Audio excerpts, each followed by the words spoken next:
Hey guys, PankyNinja27 here. Today we'll be covering the weekly update for 7/16/2015. This one is all about weapon balancing. There's going to be some stuff you're going to like, some stuff you probably won't, but that's just the nature of balancing weapons. First up, auto rifles. Since we have a lot to cover, I'm going to cover the goals and changes for each type. The auto rifle is optimal at close to medium range. The damage, stability, and range are tuned so that players desire stability for close quarters and range for better accuracy and damage at a distance. The goal was to make auto rifles a competitive option in PvP and more satisfying in PvE. The changes, they increase the base damage, they start damage fall off closer to the player to emphasize its role for being a close to medium range weapon. There is now a small reduction in base stability. Landing shots at optimal range is unaffected, but repeated precision hits require more weapon control to land consistently. Here is the best part though.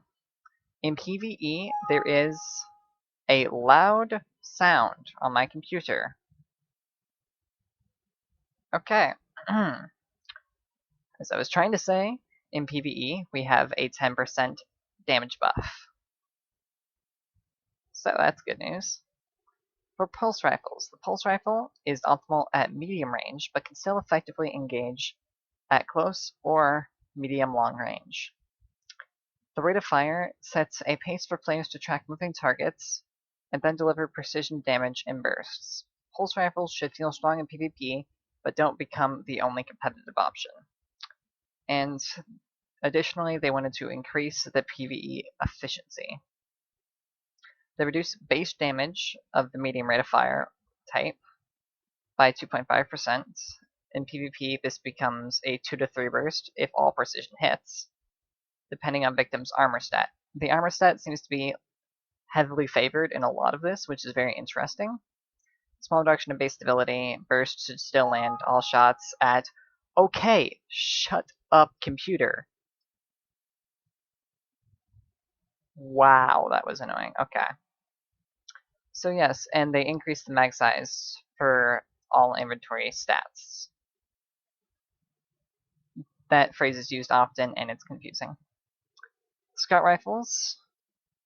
The goals for the scout rifle to be the best primary weapon for long range.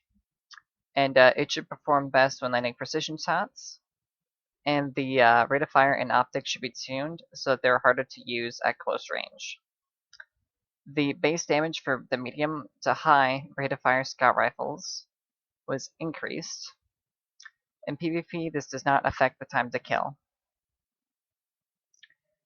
And increased mag size for all base inventory stats.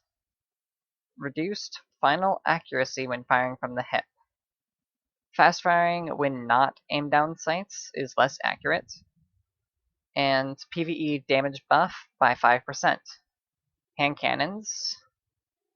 The goal is to be optimal at medium range and should be effective when pasting your shots and not just spam firing. And they reward precision targeting, and they should not be able to compete with scout rifles for long range. The changes are start damage fall off closer to the closer to the player to limit long range lethality. Small reduction in aim down sight accuracy for targeted at long range attacks being less reliable.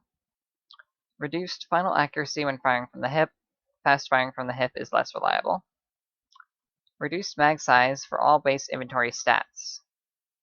Reduced base optics, the zoom, for all hand cannons. Aim down sights now grants a larger field of view. Shotguns. Okay, shotgun is most effective at close range. It should complement melee and other close quarter style builds. And effectively closing out an enemy should be a risk reward. And shotgun's effectiveness should be curved in PvE slightly to make it so there is some risk to the user.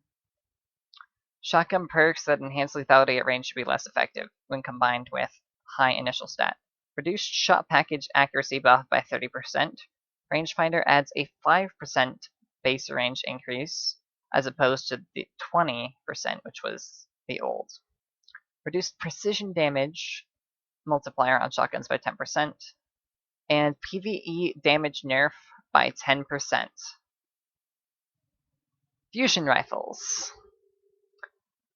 The fusion rifles, I'm just going to go over changes now because we're 5 minutes into this and you're going to get bored otherwise. So the changes, fusion rifles with slow charging and high impact will have decreased range. This makes it more difficult to max out the range. Projectile speed is slightly reduced so that there is need to lead your shots outside of the medium range. And for short-range fusion rifles, you have increased accuracy, and you have reduced accuracy for longer ranges. Sniper rifles, the only change involved is with Final Round. Final Round now only deals bonus damage with precision hits. This, I am really glad to hear, honestly. It was kind of annoying. So rocket launchers. Slight increase in blast radius, and grenade and horseshoes detonation is reduced in proximity. Exotic weapon tuning. Here's the fun stuff. Hard light. Base stability increased 80, was 65.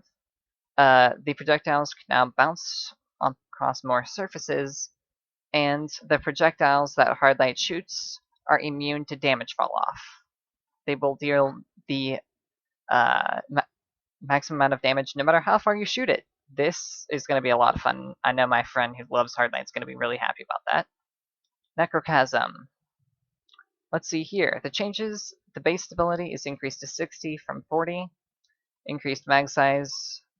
Its exotic perk will always trigger on a precision kill.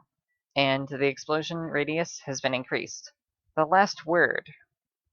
The range stat was cut in half to 10 from 20. And the stability was reduced to 20 from 30. The range is reduced when you aim down sights.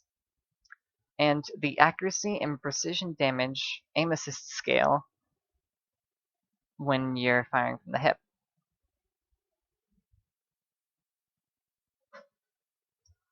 That's getting cut. No, it's not. Really. Nah, I don't care. And fixed bug with hip fire, damage bonus being applied incorrectly. That was the glitch where you could actually manage to aim down sights and deal the damage on a headshot as if you will not aim down sighting. Alright, Thorn. As we all know, it's very popular in PvP. And they have a nice graph here to show.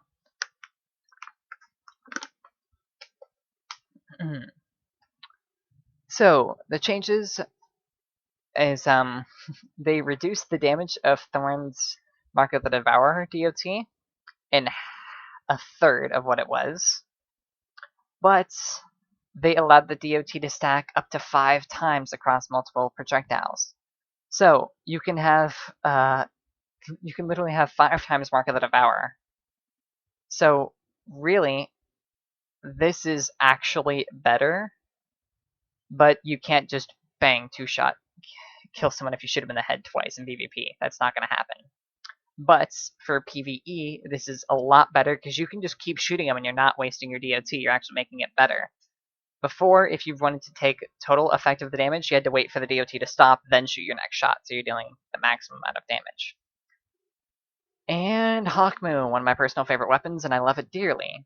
So the changes here: stack limit of luck in the aces, so that only 2 of the perks will ever stack. So unfortunately, you will no longer be able to one-shot a full health Guardian. Honestly, this is really unfortunate. That is one of the funnest things with Hawkmoon. I love doing that. It almost never really happens. It's mathematically very difficult to do. But when it happens, you just feel awesome. So that's sad, but oh well. I'm going to go back to my Thorn. Adds 2 rounds to Hawkmoon's magazine when holding an aces is unlocked. My bet is that's probably just going to bring it back to 11 like it is right now. That's my bet. And look at the chamber damage bonus reduced by 3%. They did not mention the damage bonus from holding aces being reduced, but that's probably included. So Icebreaker. The recharge delay between bullets is now 1 round every 8 seconds. Before it was 1 round every 5. Oh, hey, look, guys. They buffed No Land Beyond.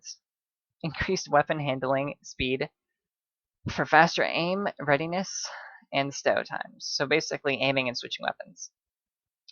They adjusted the sights to fix the overlapping issue when you're aimed. Increased the decay of the master to 8 seconds. And added an additional 20% bonus damage while the master perk is active. Black Hammer. Yes, they know it's not an exotic, but it was chased as if it was one. Changes to this is increased ammo in the mag. Actually, no, not in the mag. That's just increased total ammo that you can carry to 18 rounds. However, in allowing you to carry more ammo, the White Nail perk now pulls ammo from your inventory. So you don't just hit 3 and now magically have unlimited ammo. If you keep doing so, you have to still keep having ammo. Lord of Wolves. They tripled the recovery boost for your allies. This is the exotic that you didn't want to see on this list, Gjallarhorn. Notice they didn't say how much, but the changes is they reduce the damage of wolfpack rounds. How much, I wonder, is the real question, because if all of your wolfpack rounds hit right now, you're basically shooting 2 rockets. So, that'll be interesting to see. And they did some changes to weapon stats, specifically themselves. They reduced the base weapon stats of the, most important stat. They brought that down a little bit. But, so that you'll actually notice a huge difference when you're throwing on your perks for more range or more stability, so you can actually feel that.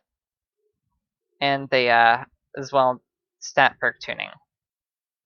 That's what they did that as well. And basically they are changing the talent grids so that the talents will unlock in the order of small benefit, medium benefit, or another small benefit, then a large benefit with a trade-off. So that would be if you look on House of Wolves weapons, you can add something that gives increased range but decreases stability and mag size. Stuff like that. And that's everything. So, what do you guys think of these weapon balancing updates? Do you like it? Do you hate it? Let me know specifically what in the comments down below. PangaNinja27, signing off.